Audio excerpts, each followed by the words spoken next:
Terus riyen dukun niku saged ngakses berita langit mergo wonten bocoran saking jin. Tapi sakwise Nabi lahir semua akses ke langit ditutup. Ya semua akses ke langit apa? Ditutup. Terus nak jin kepengin nyadap informasi langit diantem kalian bintang napa? Kalian bintang. Di sini waqifdum apa sebutnya rujumal lisyayatin apa?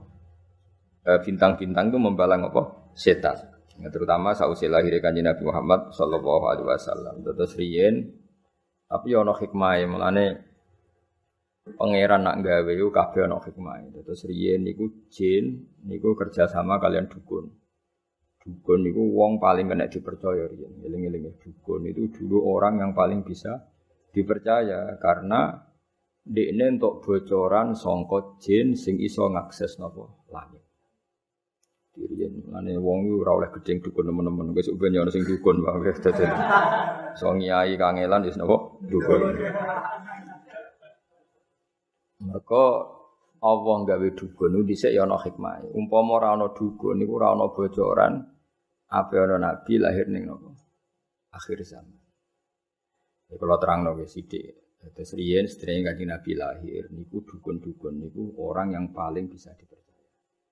Bagi saged ngakses langit lewat perewangan apa? Jin. Jin iso ndelok ning langit. Nak ning Lauh Mahfuz iku suatu saat ana wong sing jenenge Muhammad. Wonge lahir ning Mekah ngene. Sehingga zaman itu informasi tentang Nabi itu transparan baik dari pendeta kaya Rohibu Bukhaira maupun dari perdukun. Nggih pun ngoten pangeran ngersakno. Akhire Bani Hashim niku mboten pati dagang. Mulane melarat-melarat. Bani Abdi Samsin niku tetep dagang. Mergo ngerti nak Muhammad iku ora lahir lewat mereka. Eling-eling ya wae Muhammad bin Abdullah bin Abdul Muthalib bin Hashim. Hashim didulur jenenge Abdi Samsin. Abdi Samsin iki sak turunane termasuk Muayyah, nggih. Muawiyah nggih niku bin Abi Sufyan bin Harb nggih bin Umayyah bin Abdi Samsin. Niku ngerti nak turunan Nabi ora bakal ning ndekne, mulane tetep nek mati dagang. Sementara Bani Hashim padahal Muhammad bin Abdullah bin Abdul Muthalib bin Hashim. Hashim itu mbah keempat sangka Nabi. Iku pun ngerti tenan nak sampean putune iku bakal dadi nabi. Makanya dorawani lunga. Jadi Hashim wedi kok jangan-jangan era aku. Engko Abdul Muthalib yo wedi, jangan-jangan era aku. Abdullah yo wedi, jangan-jangan sehingga do tengok-tengok ning Mekah. Iku yo beritane sebagian sangka kahin napa? Kahin. Dukun. Jadi akhirnya mulai Imam Bukhari itu dikritik ketika istidlal itu mengambil dalil bahwa kesaksian kenabiannya Nabi itu sebagian diomong napa dukun. Hazza itu dukun kae. Ini Imam Bukhari menulis di Dalailun Nubuwah, beliau dengan fasihnya ngendikan ketika Abi Sufyan datang Heraklius, beliau datang ke Palestina, teng pemerintahan apa Romawi, Pemerintahan Romawi itu digegerkan oleh informasi nak ning Mekah itu ada orang yang mengklaim dirinya Nabi, ya mengklaim dirinya Nabi. Ya tentu bagi kita tuh enggak ngeklaim pancen Nabi tenan, tapi bagi mereka kan itu klaim. Singkat cerita sudah dengar detail kalau ada orang bernama Muhammad dari suku Quraisy memaklumatkan diri kalau dia seorang Nabi. Sinjatita Heraklius Hiroklu kalau dalam kitab-kitab Hiroklu itu tidak punya informasi detail. Suatu saat Abi Sufyan itu mampir ke sana karena mitra dagang. Kita tahu Abi Sufyan itu presiden Mekah, no? Presiden Mekah tentu sering ketemu tokoh-tokoh dunia, termasuk ketemu sinten Heraklius. Setelah Abi Sufyan datang, dipanggil sama Heraklius. Tolong Abi Sufyan suruh menghadap saya, masyhur. Ini ada di Bukhari, saya ulang lagi ini ada di Bukhari. Setelah menghadap, kamu kenal orang yang yadda'i an-nubuwah, orang yang mengaku-ngaku sebagai nabi. Kata Abi Sufyan, ya kenal, itu masih keluarga saya. Ya itu saya kenal, karena itu masih keluarga. Zaman itu Abi Sufyan masih kafir. Jadi justru itu bagus, pas itu Abi Sufyan masih kafir. Lalu orangnya sebelum jadi nabi itu pernah bohong enggak? Enggak pernah, Muhammad itu enggak pernah bohong. Justru itu bagus. Karena kesaksian dari seorang musuh apa? Kesaksian dari seorang musuh, karena Abi Sufyan belum iman. Terus bapaknya Muhammad ada yang pernah jadi raja enggak? Mbahnya enggak. Terus pengikutnya itu orang-orang lemah apa orang-orang kuat? Orang-orang lemah. Terus pengikutnya itu apa yang ada yang jadi murtad apa enggak setelah ngikuti Muhammad? Enggak ada yang murtad. Bahkan fanatik sekali dengan Muhammad. Namanya wani mati demi Muhammad. Akhirnya dari sekian pertanyaan itu terus Hiroklu membuat tesis sendiri, membuat kesimpulan sendiri. Itu yang namanya Muhammad itu nabi betul. Sifatnya persis yang saya temukan dalam Taurat. Di antara logika yang dibangun Hiroklu itu begini. Kenapa saya tanya bapaknya raja atau enggak? Andai kan bapaknya Muhammad seorang raja, pasti saya komentari rojulun yatlubu mulka abihi. Dia adalah orang yang punya gerakan karena dia ingin jadi raja lagi kayak bapaknya. Jadi Kanjeng Nabi bagaimanapun dakwah itu kan bikin gerakan sosial.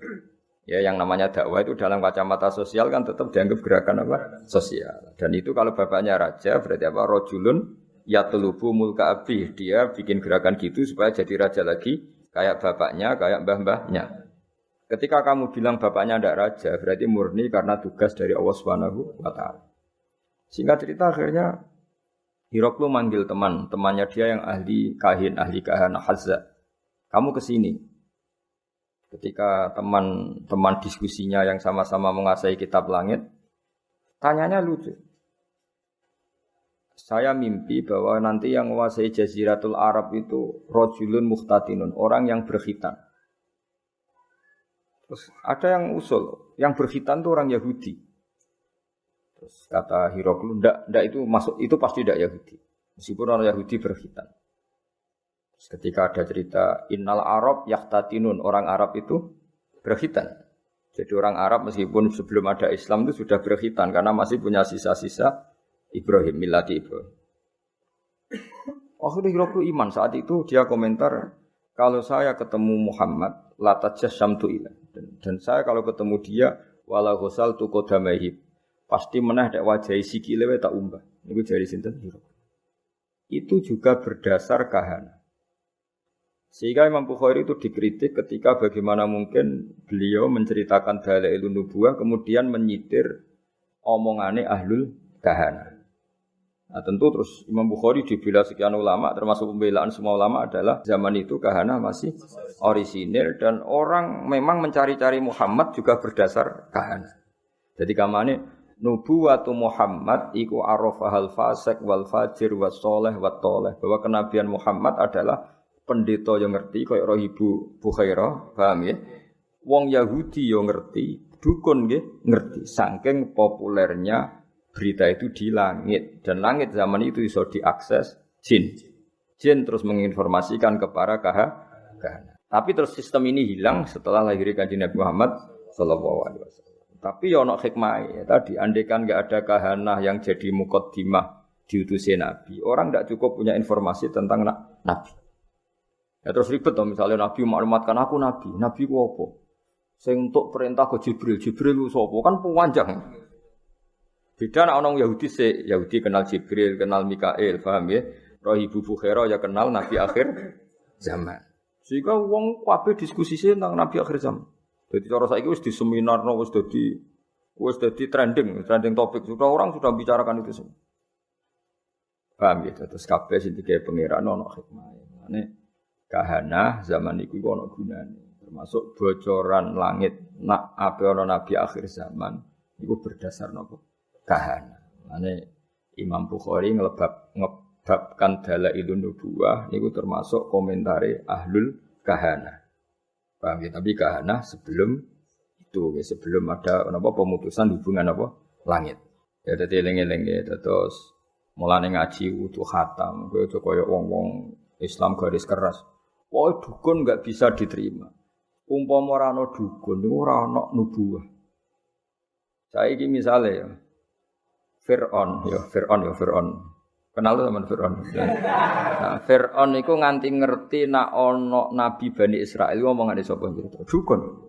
Fir'aun diomongi mbek dukun-dukune, nanti ada bayi Bani Israil sing kana sababan fi dhahabi mulkika. Nanti bayi ini yang akan menghilangkan kerajaan. Akhirnya semua bayi Bani Israel dibunuh. Ternyata ya nyata yang menghabisi Fir'aun Musa. Otentik. Apa? Otentik. Semua berita gitu. Nabi Muhammad ya sami. Abdul Muthalib ketika putune lahir, sing ditekani pertama ya Kahina, seorang dukun perempuan. Itu omong, putumu iku yablughu minas syarab al masyariq wal maghrib. Putumu iso ben mulya wetan nganti kulon sak donya mulya. Nan Abdul Muthalib seneng putune lahir, ya berdasar omongane Kahina. Jadi pangeran gawe dasar-dasar dunia wis koyo ngono. Pertama sing dadi seksi nak nabi ku calon nabi ku ora wong NU, ya ora wong Muhammadiyah. Malah pendeta, malah apa? Nabi umur 12 tahun, dijak Abu Thalib teng Syam. Ayo sing ngerti nek dene calon nabi ku, ya ora NU, ora Muhammadiyah. Di mulane Imam Bukhari ngebabno napa? Ngebabno dalailun nubuwah iku termasuk ngebabno qaulu ahlil kahana. Kowe pas iku pancen ngono.